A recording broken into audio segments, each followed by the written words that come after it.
it's probably a new area that the International Olympic Committee and other major sporting governing bodies are only just starting to look at the rules and regulations, right? So what have been the biggest roadblocks for you? Has it been like hormone levels, or what has changed recently? What still needs to change? We need to break down these stereotypes and myths that, because as a trans woman you also put weight on when I have to really be really strict on my diet and train my ass off basically to get weight off. So I think that's probably that's the biggest issue, because I think now the guidelines are there through the IOC, and so I think we need to get the medical profession, we need to get some advocates and some experts there to advocate for us, some experts. Yeah.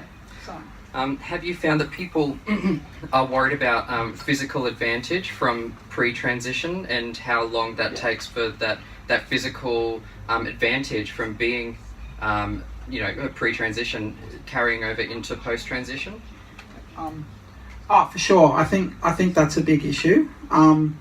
And I think it's 10 nanomoles now of, I think you can't be above that in testosterone. I think that's what it's changed since I went through my gender testing, and I did a max VO2 test. But absolutely, I think there is that perception there that we have an advantage, and I think that perception it's just really hard to change. I think if someone did it, say transition, and the next week they're competing, then I think there has to be a period. So I think, but it is in the guidelines. I think it's a year now if someone's on hormones. And the thing is now, it is getting better. The pre-op people can compete, because if you're from Africa or somewhere where you don't have access to money and things like that to have surgery, then I think that's a good thing. Because studies have shown that the physical the advantage from having a high testosterone level does go away quite quickly after you start taking testosterone blockers. Isn't that right? Yes, that is right. It does. And I'm actually a journalist student at the moment at Macleay College. So I did an article for them, and I quoted my times went from, say, I was 2.5 seconds slower over 100 meters.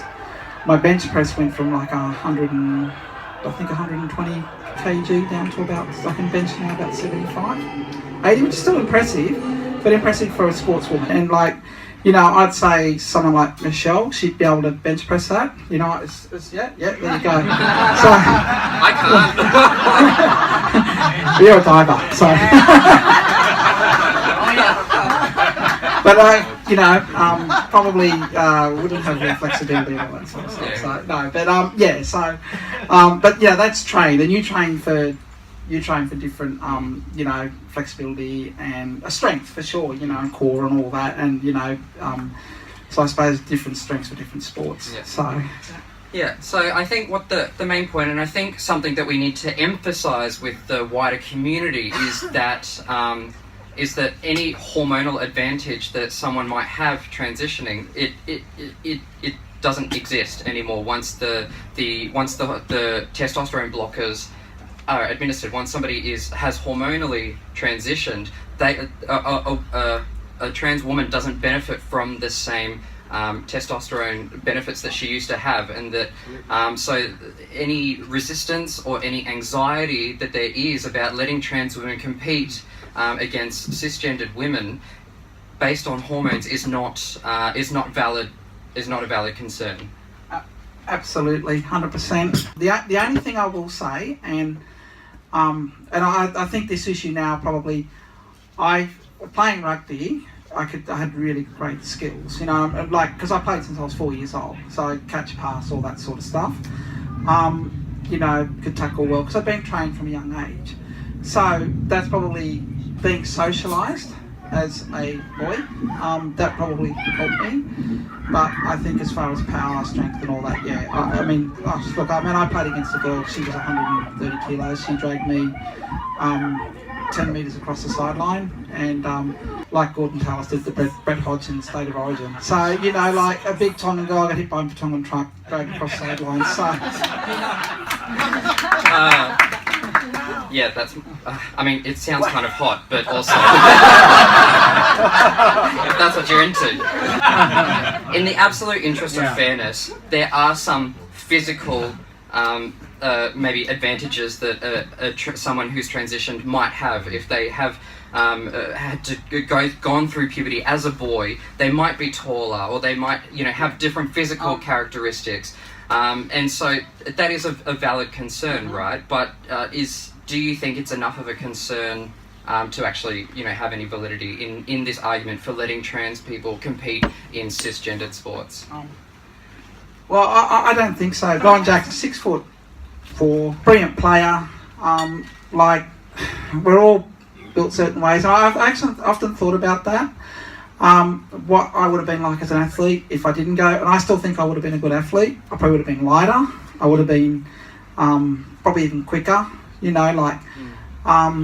So because of weight gain. So, and Hannah Mountie's probably a good case in point. She's an Australian women's handballer. She's now, men's handballer. She's now trying to make the women's team post-transition.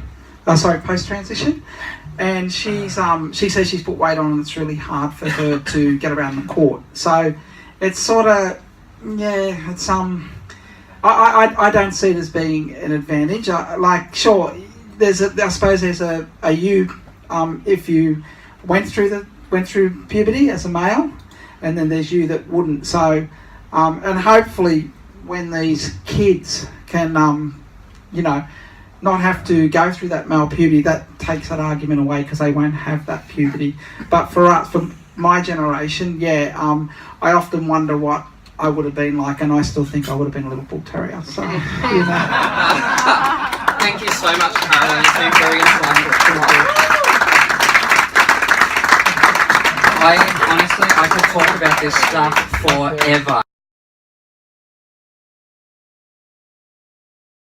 Ryan Storr has a PhD in diversity in community sport, including disability, sexuality, gender and cultural diversity.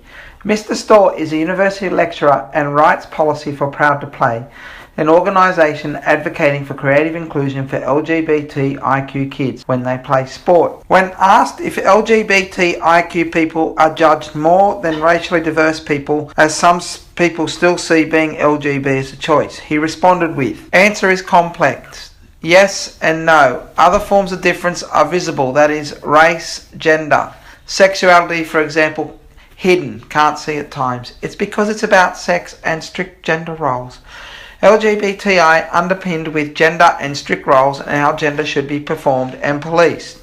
Opinion. As you're aware from this video, having been through the mill myself as a transgender athlete, I can only wonder if what Ryan says loosely translates to, if you've gone through a gender transition, then you have fallen outside those gender parameters of what society demands, and in those people's eyes who police society, then you don't deserve the same rights as those who follow the rules. Possibly this is Hannah Mountie's sins in the present. Hopefully it won't be an issue in the not too distant future. Caroline Layt, thanks for watching.